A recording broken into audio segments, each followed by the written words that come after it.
Hello friend, welcome to back my channel Aryan ક્લાસીસની અંદર હું ફરી એકવાર ધોરણ 11 કોમર્સના વિદ્યાર્થીઓનું હાર્દિક સ્વાગત કરું છું.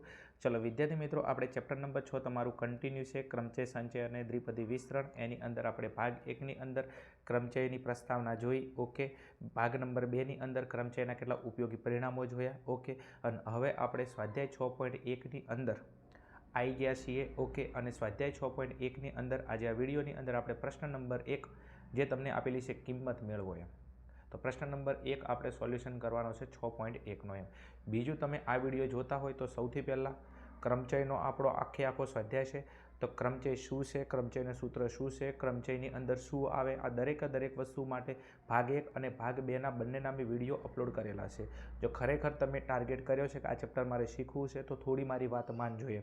સ્ટેપ બાય સ્ટેપ તમે શીખતા આવશો, બરાબર છે. નાની વસ્તુ શીખશો ને તો હાર્ડ વસ્તુ તમને આવડી જશે એમ. આપણે ભૂલ શું કરીએ છીએ કે આપણે છે ને રાતોરાત બધું શીખી લેવું છે, નહીં કહેતા કે રાતોરાત કરોડપતિ થઈ જવું છે એમ, રાતોરાત બધું શીખી લેવું છે, જેના કારણથી આપણે છે ને અઘરું લાગે છે, છોડીને જતા રહીએ છીએ. ઓકે, સ્ટેપ બાય સ્ટેપ શીખશો, બહુ મજા આવશે શીખવાની. ઓકે, ચાલો પ્રશ્ન નંબર 1 ઉપર આવતા રહી છે આપણે કિંમત મેળવો. હવે કિંમતની અંદર શું છે? 10p3. શું છે? 10p3. હવે સૌથી પહેલાં તમે વિદ્યાર્થી મિત્રો જો અહીંયા p તમને આપેલો છે. શું આપેલો છે? p. pનો મતલબ શું થાય? આપણું ક્રમચય ગોઠવણીનો થાય. બીજું યાદ રાખજો, ક્રમચય અને સંચયના દાખલાની અંદર થોડો ફરક છે, પહેલાં એને ઓળખતા શીખવું પડશે.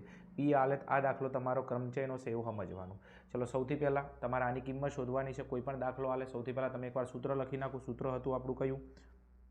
NPR બરાબર n ફેક્ટોરિયલ ભાગ્યા n માઇનસ r ફેક્ટોરિયલ. આ આપણું સૂત્ર હતું. ઓકે, હવે આ સૂત્રની અંદર કિંમત મૂકી દો. આપણે કોની કિંમત લાવવાની છે? 10p3. તો અહીંયા લખી દો કેટલા? 10p3. જે કિંમત શોધવાની છે ત્યાં લખી દો. બીજો હવે તમે જો એનની કિંમત કેટલી છે? 10 અને આરની કિંમત કેટલી છે? 3. હવે આ સૂત્ર પ્રમાણે હરખાઈએ તો એનની જગ્યાએ તમારે 10 મૂકવાના છે અને આરની જગ્યાએ તમારે 3 મૂકવાના છે. ચલો n ફેક્ટોરિયલ, એનની કિંમત કેટલી છે? 10. તો અહીંયા વિદ્યાર્થી મિત્રો કેટલા? 10 ફેક્ટોરિયલ ભાગ્યા n માઇનસ r. એનની કિંમત કેટલી છે? 10 અને આરની કિંમત કેટલી છે? 3. તો અહીંયા -3, અહીંયા ફેક્ટોરિયલ. ઓકે, ચલો હવે અહીંયા આને શોધવાનું છે અને થોડી વાર માટે છોડી મૂકો. આ 10 ફેક્ટોરિયલ એમના એમ ભાગ્યા, ચલો 10માંથી 3 બાદ કરી નાખું. વિદ્યાર્થી મિત્રો કેટલો આવશે? 7. અને બારી શું છે? ફેક્ટોરિયલ. બારી શું છે? ફેક્ટોરિયલ. ઓકે, ચલો હવે વિદ્યાર્થી મિત્રો અહીંયા કેટલા છે? 7 ફેક્ટોરિયલ. હવે બીજું કે આ 10 ફેક્ટોરિયલનો જવાબ, અમે તમને આ વસ્તુ પ્રસ્તાવનામાં સમજાવ્યું કે 10 ફેક્ટોરિયલ છે તો 10નો ગુણાકાર કેટલા સુધી થાય? 1 સુધી થાય. પણ આપણે 1 સુધી નથી લઈ જાઓ. અહીંયા કેટલા છે? 7 ફેક્ટોરિયલ સુધી. તો 7 સુધી આવીને આપણે અટકી જઈશું એમ. ઓકે, ચલો તો ઉપર 10નો ગુણાકાર કરું છું તો અહીંયા કેટલા? 10 ગુણ્યા 9 ગુણ્યા 8 ગુણ્યા અહીંયા 7 અને અહીંયા ફેક્ટોરિયલ લખી દો. કારણ નીચે 7 ફેક્ટોરિયલ છે તો આપણે એને ઉડાડવા છે એમ. ઓકે, તો અહીંયા તમે એક કામ કરો, કેટલા? 10 ગુણ્યા 9 ગુણ્યા 8 ગુણ્યા 7 ફેક્ટોરિયલ. જો અહીંયા 6 ફેક્ટોરિયલ હોય તો ગુણ્યા કેટલા? 6 અને ફેક્ટોરિયલ. ઓકે, હજી આ 7 ફેક્ટોરિયલ કેટલા સુધી? તો ગુણાકાર 1 સુધી જો તેને ભાગ્યા નીચે કેટલા છે? 7 ફેક્ટોરિયલ એમના એમ રાખો તમે એમ. ઓકે, ચલો વિદ્યાર્થી મિત્રો તમે જો કેટલા ઉડી ગયા? 7 ફેક્ટોરિયલ ઉડી ગયા. કેટલા ઉડી ગયા? 7 ફેક્ટોરિયલ ઉડી ગયા. હવે કેટલા વધ્યા? 10 ગુણ્યા 9 ગુણ્યા 8. ઓકે, તો અહીંયા વધ્યા એને લખી નાખો 10 ગુણ્યા 9 ગુણ્યા 8. ઓકે, અને 10 ગુણ્યા 9 ગુણ્યા 8 તમે એનો ગુણાકાર કરશો કેટલા? 10 9 અહીંયા 9 8 72, 72 ગુણ્યા 10 એટલે કેટલા? 720.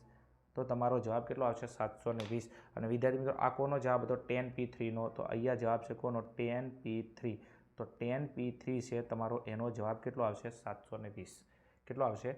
720 એમ. ચલો એના પછી નેક્સ્ટ આપણો ઉપયોગી જે સ્વાધ્યાયનો દાખલા નંબર 1 છે એનો દાખલા નંબર બીજો આપણે સોલ્વ કરવાનો છે. અહીંયા કેટલા છે? 50p2. સૌથી પહેલાં જો p આપેલો છે, p એટલે ક્રમચય ગોઠવવો એવો થાય. દાખલામાં p આપેલો છે તો આ દાખલો ક્રમચયનો છે, ગોઠવણીનો છે. ઓકે, એવું મગજમાં રાખવાનું. ચલો અહીંયા એકવાર સૂત્ર લખી દો. સૂત્ર હતું આપણું કયું? NPR બરાબર n ફેક્ટોરિયલ, અહીંયા n માઇનસ r અને બારે ફેક્ટોરિયલ. ચલો એક કામ કરો, સૂત્રની અંદર કિંમત મૂકી દઈશું. અહીંયા કોઈની કિંમત 50p2, તો અહીંયા લખી દો કેટલા? 50p2. ચલો હવે હરખાઓ, એનની કિંમત કેટલી છે? 50 અને આરની કિંમત કેટલી છે? 2. તો જો n દેખાયને 50 મેળો અને r દેખાયને કેટલા મેળો? 2 મૂકો. ચલો એનની કિંમત કેટલી છે? 50. તો અહીંયા 50 ફેક્ટોરિયલ. એનની કિંમત કેટલી છે? 50. તો અહીંયા 50. ઓકે, આરની કિંમત કેટલી છે? અહીંયા 2. તો અહીંયા મૂકી દો 2 અને બારે ફેક્ટોરિયલ.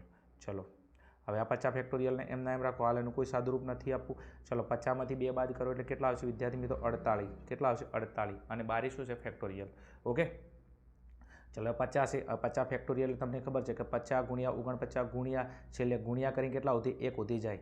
50ને તમારે ગુણાકાર કરીને 1 સુધી ખેંચવાનો. પણ નીચે તમે જુઓ થોડું અહીંયા 48 ફેક્ટોરિયલ આપેલા છે તો 50નો ગુણાકાર તમારે 48 સુધી લાવવાનો. શું લખીને આવવાનું? ફેક્ટોરિયલ. કારણ મારે 48 ફેક્ટોરિયલ શું કરવા છે? ઉડાડવા છે. તો અહીંયા લખી નાખું 50 ફેક્ટોરિયલ 50 એટલે કે 50 ગુણ્યા 49 ગુણ્યા 48 અહીંયા ફેક્ટોરિયલ. ઓકે, અને નીચે કેટલા ફેક્ટોરિયલ? 48 ફેક્ટોરિયલ. ઓકે, ચલો હવે એક કામ કરી નાખો. અહીંયા 48 ફેક્ટોરિયલ શું થઈ ગયા? ઉડી ગયા. ઓકે, હવે જે વધ્યું એને લખો તો કેટલા વધ્યા વિદ્યાર્થી? તો 50 ગુણ્યા 49. કેટલા વધ્યા? 50 ગુણ્યા 49. ઓકે, હવે તમે આ 50 ગુણ્યા જે 49 છે તમે એનો ગુણાકાર કરશો. કોનો? 50 ગુણ્યા 49 તમે એનો ગુણાકાર કરશો એટલે તમારો જવાબ આવશે 2450. કેટલો જવાબ આવશે તમારો? 2450. ઓકે, ચલો તો અહીંયા તમારો ગુણાકાર લખી નાખું છું હું 2450. ઓકે, અને આ વિદ્યાર્થી મિત્રો તમારો કોનો જવાબ આવ્યો? તો આ તમારો જવાબ 50p2નો. કે કોનો જવાબ છે? 50p2નો. તો 50p2 છે. ઓકે, એની કિંમત તમારી કેટલી આવશે? તો 50p2ની કિંમત છે તમારી કેટલી? 2450. ઓકે, ચલો આગળ નેક્સ્ટ એના પછી આપણે ત્રીજો અને ચોથો બી આપણે સોલ્વ કરવાનો છે. ચલો એના પછી વિદ્યાર્થી મિત્રો આપણે પ્રશ્ન નંબર 1માં ત્રીજા નંબરનો આપણો પ્રશ્ન છે, પેટા પ્રશ્ન નંબર 3, 8p7. શું છે? 8p7. વિદ્યાર્થી મિત્રો આપણે કેટલા ઉપયોગી પરિણામો હતા કદાચ ખબર હોય તો. ઓકે, અને એની અંદર એક ઉપયોગી પરિણામ હતું. અહીંયા જો 8 છે અને અહીંયા 7 છે એટલે આના કરતાં એક સંખ્યા ઓછી હોય એટલે આપણો જવાબ કેટલો આવતો? તો n ફેક્ટોરિયલ જેટલો આવતો. તો કદાચ તમને ખબર હોય તો આ ટાઈપનું એક આપણું પરિણામ હતું. કયું? તો અહીંયા લખું છું જો npr બરાબર npn-1 બરાબર n ફેક્ટોરિયલ. ઓકે, આપણું ઉપયોગી પરિણામ કયું હતું? npn-1 બરાબર n ફેક્ટોરિયલ. એનો મતલબ કે n કોઈ કિંમત છે અને nમાંથી એક ઓછા બાદ કરો એટલે અહીંયા 10 હોય તો 10માંથી 1 જાય તો 9. ઓકે, તો અહીંયાથી એક સંખ્યા ઓછી હોય તો જવાબ કેટલો આવે? n ફેક્ટોરિયલ જેટલો આવે. હવે તમે જુઓ અહીંયા n કોઈ સંખ્યા છે તો n કોઈ સંખ્યા છે. ઓકે, અને nમાંથી 1 બાદ કર્યા તો 8માંથી 1 બાદ કર્યા કેટલા? 7. એનો જવાબ કેટલો આવે? n ફેક્ટોરિયલ જેટલો. n કેટલો છે તમારો? 8. તો અહીંયા તમારો જવાબ કેટલો આવશે? 8 ફેક્ટોરિયલ જેટલો આવશે. આ ઉપયોગી પરિણામમાં આપણે શીખ્યા હતા જે અહીંયા ઉપયોગ કરવાનું થશે. ઓકે, ચલો જોઈ લઈએ આપણે. ચલો 8p7. શું 8p7? સૌથી પહેલાં કોઈ પણ દાખલો ગણવા માટે તમે એકવાર શું લખી દો? સૂત્ર હતું કયું આપણું? npr બરાબર n ફેક્ટોરિયલ કૌંસમાં n-r અહીંયા ફેક્ટોરિયલ. ઓકે, ચલો હવે સૂત્રની અંદર શું મૂકી દો? કિંમત મૂકી દો. ઓકે, કોની કિંમત શોધવાની છે? 8p7. તો અહીંયા કિંમત શોધવાની એને લખી દો 8p7. ઓકે, ચલો અહીંયા તમે જો nની કિંમત કેટલી છે? 8 અને rની કિંમત કેટલી છે? અહીંયા 7. ઓકે, જવાબ આપણને ખબર છે કેટલો આવશે? 8 ફેક્ટોરિયલ જેટલો આવશે એમ.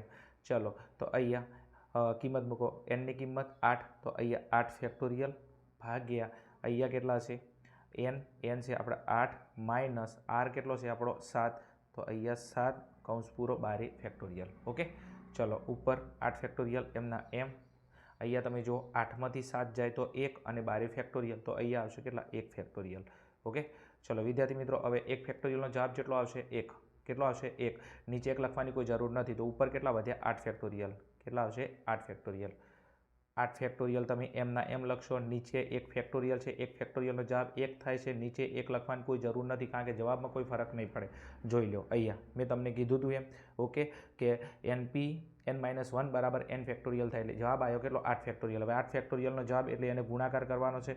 તો 8 ગુણ્યા 7 ગુણ્યા 6 ગુણ્યા 5 ગુણ્યા 4 ગુણ્યા 3 ગુણ્યા 2 ગુણ્યા 1.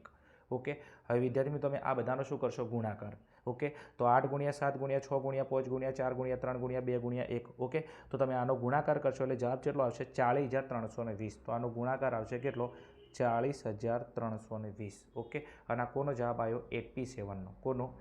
8p7નો તમારો જવાબ આવી ગયો. તો 8p7ની કિંમત કેટલી આવશે વિદ્યાર્થી મિત્રો? 40320. એક વસ્તુ મગજની અંદર રાખજો એમ કે અહીંયા n કોઈ સંખ્યા હોય અને નીચે r તમારું n કરતાં એક સંખ્યા ઓછી હોય તો તમારો જવાબ આગળ n ફેક્ટોરિયલ જેટલો આવે. ઓકે, અહીંયા જો 8 હતા, અહીંયા 8માંથી 1 જાય એટલે કેટલા? 7. ઉપયોગી પરિણામ ઉપરનો સમ છે એમ જો તમને યાદ હોય તો એમ. ચલો એના પછી આપણું છેલ્લા નંબરનું પરિણામ છે. ઓકે, દાખલા નંબર 1માં 9p9. શું? 9p9. હવે વિદ્યાર્થી મિત્રો આપણો એક ફરી ઉપયોગી પરિણામ હતું કયું? કદાચ તમને યાદ હોય તો npn બરાબર n ફેક્ટોરિયલ થાય. એક ઉપયોગી પરિણામ કયું હતું? NPN બરાબર n ફેક્ટોરિયલ થાય. જો અહીંયા બંને વસ્તુ સરખી છે, n કેટલો છે? 9 છે અને r કેટલો છે? 9 છે. તો તમારો જવાબ કેટલો આવશે? n ફેક્ટોરિયલ જેટલો. તમારો જવાબ કેટલો આવશે? 9 ફેક્ટોરિયલ જેટલો આવશે. ઓકે, આપણે શું કરવાનું છે? કિંમત મૂકી સાબિત કરવાનું છે. જો તમને ઉપયોગી પરિણામ યાદ હોય તો 9p9નો જવાબ કેટલો? n factorial. તો 9p9 બરાબર 9 ફેક્ટોરિયલ. 9 ફેક્ટોરિયલ 9નો ગુણાકાર છે એટલે 1 સુધી તમે કરી નાખો છો એમ, અથવા તમે સૂત્ર લખી નાખો એમ. બીજો ઓપ્શન છે તમારી જોડે. સૂત્ર છે કયું? NPR બરાબર n ફેક્ટોરિયલ, અહીંયા n માઇનસ r કૌંસ બાર ફેક્ટોરિયલ. ઓકે, ચલો કોની કિંમત શોધવાની છે? 9p9ની. તો અહીંયા લખી દો જે કિંમત શોધવાની છે એની 9p9. ઓકે, તો 9p9 બરાબર અહીંયા હરખાઓ nની કિંમત કેટલી છે? 9 છે. rની કિંમત કેટલી છે? 9. તો nની જગ્યાએ 9 મેળવો ને rની જગ્યાએ પણ 9 મૂકો. ચલો અહીંયા n ફેક્ટોરિયલ. તો અહીંયા nની કિંમત કેટલી છે? 9 ફેક્ટોરિયલ. અહીંયા n માઇનસ r, તો અહીંયા 9 અને rની કિંમત બી કેટલી છે? 9 અહીંયા ફેક્ટોરિયલ. ઓકે, ચલો 9p9ની કિંમત આપણે શોધવાની છે, એને છોડી મૂકો. અહીંયા 9 ફેક્ટોરિયલ. કેટલા? 9 ફેક્ટોરિયલ. અને વિદ્યાર્થી મિત્રો જ્યાં 9માંથી 9 જાય એટલે કેટલા? 0. ઓકે, તો અહીંયા 0 ફેક્ટોરિયલ. તો અહીંયા આવશે 0 ફેક્ટોરિયલ. ઓકે, ચલો હવે વિદ્યાર્થી મિત્રો અહીંયા થોડું ધ્યાન આપશો. અહીંયા 9 ફેક્ટોરિયલ અને અહીંયા કેટલા છે? 0 ફેક્ટોરિયલ. 0 ફેક્ટોરિયલનો જવાબ વિદ્યાર્થી મિત્રો ઘણા બધા ભૂલ કરે છે કે લખી દે કેટલા? 0. ના, 0 ફેક્ટોરિયલનો હંમેશા જવાબ કોનો? 0 ફેક્ટોરિયલનો જવાબ હંમેશા કેટલો આવશે? 1 આવશે. આ ચેપ્ટરમાં યાદ રાખજો એમ, ના કે તમે નાની અમથી ભૂલ કરશો તો હાથમાંથી માર્ક્સ જતા રહેશે એમ. તો 0 ફેક્ટોરિયલનો જવાબ કેટલો આવશે? અહીંયા 1 આવશે. ઓકે, તમે જુઓ નીચે 1 લખો કે ના લખો, જવાબમાં કોઈ ફરક નથી પડતો. તો 9 ફેક્ટોરિયલ ભાગ્યા 1 એટલે જવાબ કેટલો આવશે? અહીંયા 9 ફેક્ટોરિયલ. ઓકે, ચલો હવે વિદ્યાર્થી મિત્રો મેં તમને કીધું હતું અહીંયા, ઓકે, કે NPN હોય ત્યારે n ફેક્ટોરિયલ જેટલો જવાબ આવે. તો તમે જોઈ શકો છો અહીંયા 9p9નો જવાબ કેટલો આવ્યો? 9 ફેક્ટોરિયલ. હવે 9 ફેક્ટોરિયલ એટલે આપણને ખબર છે એને ગુણાકારના સંબંધમાં લખવાનું છે. ઓકે, તો 9ના ગુણાકાર કેટલા સુધી? 1 સુધી કરવાનો ખેંચીને. તો 9 ગુણ્યા 8 ગુણ્યા 7 ગુણ્યા 6 ગુણ્યા 5 ગુણ્યા 4 ગુણ્યા 3 ગુણ્યા 2, ઓકે, અને ગુણ્યા 1. હવે વિદ્યાર્થી મિત્રો તમે આનો ગુણાકાર કરશો. ઓકે, 9 ગુણ્યા 8 ગુણ્યા 7 ગુણ્યા 6 ગુણ્યા 5 ગુણ્યા 4 ગુણ્યા 3 ગુણ્યા 2. ઓકે, તો આ દરેકનો તમારો જે જવાબ આવશે એ જવાબ આવશે 3,62,880. આનો જવાબ કેટલો આવશે? 3,62,880 તમારો જવાબ આવશે. અને વિદ્યાર્થી મિત્રો આ જવાબ કોનો આવ્યો? તમારો 9p9નો. તો અહીંયા લખી નાખો કેટલા? 9p9. અને 9p9નો જવાબ કેટલો આવશે? તો 3,62,880 તમારો જવાબ આવશે. ઓકે, બીજું આની સાથે તમારો જે 6.1નો દાખલા નંબર જે તમારો 1 છે અહીંયા પૂરો થાય છે. બીજું દાખલો ના આવડે તો તમે થોડી પ્રેક્ટિસ કરજો, 100% આવડી જશે. એકવાર ના આવડે તો વિડીયોને ફરી જોવો. પણ તમે તમારો કિંમતી સમય ઇન્વેસ્ટમેન્ટ કરો છો તો એકવાર ટાઈમ આપ્યા પછી એ વસ્તુ તમને આવડવી જોઈએ. ઓકે, બીજું થોડું તમારે ફોકસ કરવું પડશે, થોડી પ્રેક્ટિસ કરવી પડશે.